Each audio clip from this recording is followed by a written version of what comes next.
धनंजय मुंडेंच्या राजीनाम्याबाबत अजित पवार जे बोलले तीच आमची अधिकृत भूमिका, मुख्यमंत्री देवेंद्र फडणवीस यांच्याकडून स्पष्ट।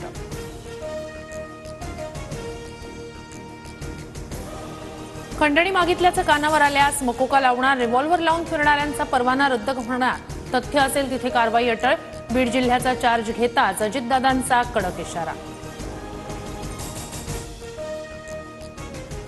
अजित पवारांना सर्व पुरावे देऊनही धनंजय मुंडेंचा राजीनामा घेतला नाही, कार्यकर्त्यांवर खंडणीचा आरोप असताना मुंडेंवर मकोका का नाही, अंजली दमानी यांचा अजित पवारांना सवाल।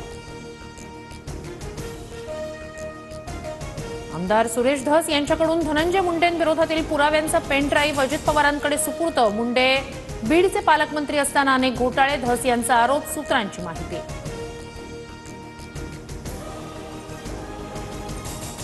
प्रत्येकाने आपल्या जबाबदाऱ्या नेटाने पार पाडाव्या, बीड जिल्हा नियोजन समितीच्या बैठकीत पालकमंत्री अजित पवारांचे निर्देश, जिल्हा पातळीवरील नागरी समस्या सुरक्षेबाबत अधिकाऱ्यांना सूचना।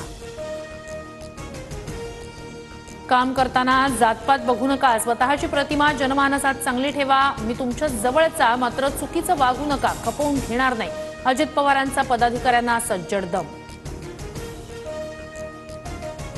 मग युती कधी होतीये? लग्न सोहळ्यात मिलिंद नार्वेकर यांचा चंद्रकांत पाटलांना मिश्किल सवाल, तर मीही त्या सुवर्ण क्षणाची वाट पाहतोय, चंद्रकांत पाटलांचं सूचक उत्तर।